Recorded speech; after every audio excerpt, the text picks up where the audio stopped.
नमस्ते।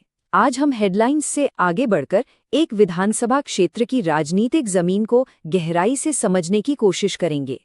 हम राजसमंद के जनादेश का विश्लेषण करेंगे और आंकड़ों के आधार पर शासन के लिए एक रोड मैप बनाने की कोशिश करेंगे।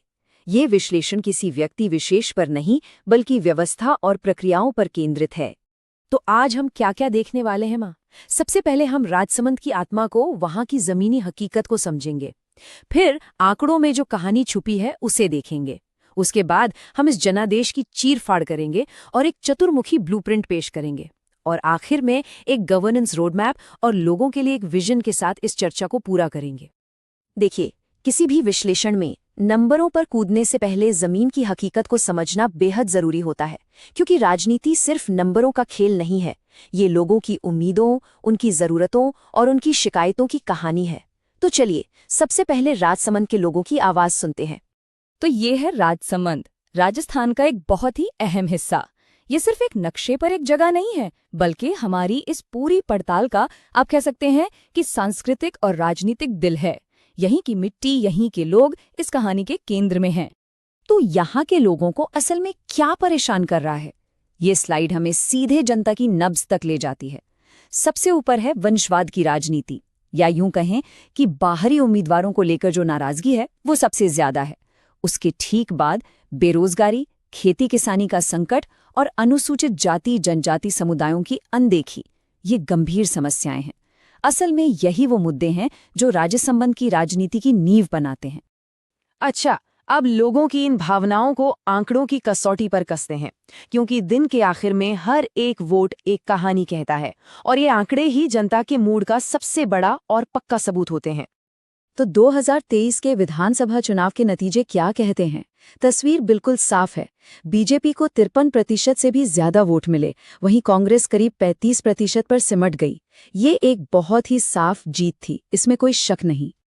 और जीत का फासला 31,962 वोट। ये सिर्फ एक नंबर नहीं है, सोचिए, ये तो एक छोटे शहर की पूरी आबादी के बराबर है। यही वो चुनौती है जिसे समझना और जिसे पार करना जरूरी है। तो सवाल ये उठता है कि ये फासला क्यों बना और कैसे बना? अगर हम पिछले कुछ सालों को देखें तो राजसमंद पारंपरिक रूप से बीजेपी का गढ़ रहा है। 2003 से लगातार जीत इस बात को साफ करती है।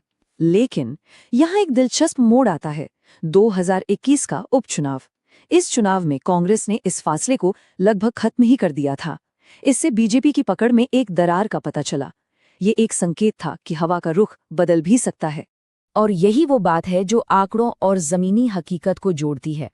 जब स्थानीय लोग ये कहते हैं कि बाहर के लोगों को पैराशूट से उतार दिया जाता है, तो ये सिर्फ एक नारा नहीं होता, ये एक गहरे अविश्वास का संकेत होता है। यह एक राजनीतिक दरार है। अब इस विश्लेषण में और गहरे जाने से पहले एक बात पर रुकना जरूरी है। हमारा संविधान हर व्यक्ति की गरिमा का सम्मान करने की बात करता है। सार्वजनिक बहस में, बातचीत में भाषा की मर्यादा बनाए रखना हम सबकी एक सामूहिक जिम्मेदारी है। हमारा मकसद किसी व्यक्ति पर हमला करना बिल्कुल नहीं है, बल्कि राजनीतिक व्यवस्थाओं और रणनीतियों का एक निष्पक्ष विश्लेषण करना है। ठीक है, तो इसी सिद्धांत को ध्यान में रखते हुए अब हम उस सवाल पर वापस आते हैं जो सबसे अहम है कि 2021 में जो दरार दिखी थी, उसके बावजूद 2023 में इतनी बड़ी जीत कैसे हुई? चलिए, अब इस जनादेश की परतें खोलते हैं और सतह के नीचे जो कारण हैं, उन्हें समझने की कोशिश करते हैं। इसे समझने के लिए चलिए एक स्वॉट एनालिसिस के चश्मे से देखते हैं, यानी ताकत, कमजोरी, मौके और खतरे। कांग्रेस और बैप गठबंधन की सबसे बड़ी ताकत थी बीजेपी विरोधी वोटों का एक साथ आना और SC/ST समुदायों में उनकी गहरी पैठ। लेकिन बूथ लेवल पर कमजोर संगठन और संसाधनों की कमी उनकी बड़ी कमजोरियां थीं। मौका कहाँ था? मौका था बीजेपी की अंदरूनी कला और बाहरी बनाम स्थानीय के मुद्दे में। इसे और भी आसान कर देते हैं। एक तरफ एक बड़ा मौका है, बीजेपी का बाहरी उम्मीदवार, जिसकी वजह से उनके करीब 350 कार्यकर्ताओं ने इस्तीफा तक दे दिया। और दूसरी तरफ विपक्ष की एक बड़ी कमजोरी है, कांग्रेस के बूथों का सही से संगठित न होना और एक मजबूत डिजिटल टीम की कमी। यहीं पर इन दोनों के बीच में असली रणनीतिक चुनौती छिपी हुई है। तो फिर रास्ता क्या है? इन चुनौतियों से कैसे निपटा जाए? यहाँ हम एक चतुर्मुखी सिद्धांत यानी एक फोरफोल्ड ब्लूप्रिंट की बात करेंगे। ये एक 4 आयामी रणनीति है जो हर दिशा से समस्या का समाधान करती है। ये सिर्फ एक रिएक्शन नहीं है, बल्कि एक सोची समझी योजना है। इस रणनीति के ये 4 मजबूत स्तंभ हैं। पहला, सामाजिक आर्थिक समानता। दूसरा, पहचान और प्रतिनिधित्व।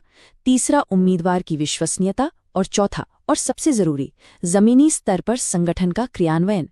हर एक परत वोटर की एक खास चिंता को दूर करती है और ये सब मिलकर एक बहुत मजबूत ढांचा बनाते हैं। पहली 2 परतों को जरा करीब से देखते हैं। सामाजिक आर्थिक बराबरी, इसका मतलब है सीधी साधी रोजमर्रा की जिंदगी से जुड़ी बातें करना, मनरेगा, किसानों के कर्ज और नौकरियां। वहीं पहचान और प्रतिनिधित्व का मतलब है आदिवासी गौरव और स्थानीय नेतृत्व पर जोर देना, और इसे बीजेपी के बाहरी उम्मीदवार के सामने एक ठोस विकल्प की तरह रखना। इसका मतलब है आबादी के लगभग 27% SC/ST समुदायों को सशक्त बनाने का एक साफ और भरोसेमंद वादा करना। अब आते हैं उम्मीदवार पर, नारायण सिंह भाटी। इन्हें हम एक TWI फ्रेमवर्क से परखते हैं: टैलेंट, वर्कर्स और इन्फ्लुएंस। टैलेंट यानी प्रतिभा, वो एक अनुभवी और जाने पहचाने स्थानीय चेहरे हैं। वर्कर्स यानी कार्यकर्ता, उनके पास कार्यकर्ताओं का एक कोर ग्रुप तो है, लेकिन जीत के लिए बूथ मशीनरी को फिर से खड़ा करना और फैलाना बहुत जरूरी है। और इन्फ्लुएंस यानी प्रभाव, दलित और आदिवासी वोटरों के बीच उनका अच्छा प्रभाव है, जिसे उनकी स्थानीय उपलब्धियों को सामने रखकर और भी बढ़ाया जा सकता है। ठीक है, तो रणनीति तो बन गई, लेकिन कागज पर बनी रणनीति का कोई मतलब नहीं जब तक वो जमीन पर न उतरे।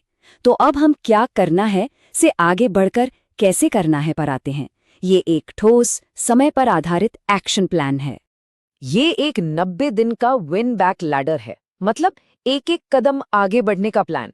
चुनाव से 90 दिन पहले बूथ स्तर का सर्वे और टीम बनाना, 60 दिन पहले पब्लिक पॉलिसी क्लिनिक और पंचायत बैठकें ताकि लोगों से सीधा जुड़ाव हो, और आखिरी 30 दिनों में मीडिया अभियान तेज करना और चुनाव के दिन तक वोटरों को पूरी तरह से लामबंद करना। हर एक कदम अगले कदम के लिए जमीन तैयार करता है।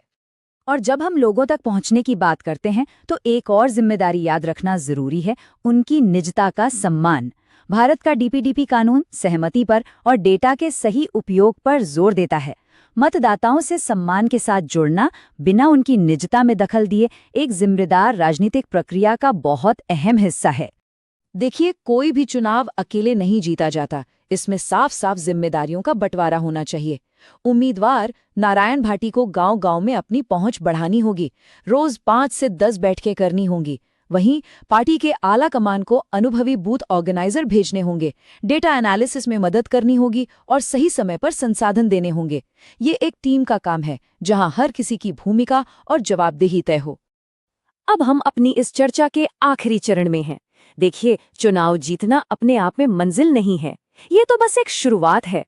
राजनीति से परे जो असली मकसद है वो है एक असरदार और जन केंद्रित शासन देना। तो आखिरी सवाल यही है, क्या ये डेटा पर आधारित, लोगों पर केंद्रित ब्लूप्रिंट राजसमंद में विश्वास की नई नींव रख सकता है और एक नया जनादेश दिला सकता है? इसका जवाब आने वाले वक्त की रणनीति और उसे जमीन पर उतारने की काबिलियत में छुपा है। यदि आप एक जन केंद्रित नेता बनना चाहते हैं और अपने निर्वाचन क्षेत्र का उत्थान करना चाहते हैं, तो blueprintstrategies.ai से mgr@blueprintstrategies.ai पर संपर्क करें या 080242041 602 पर कॉल करें। राजनीति से परे उद्देश्य।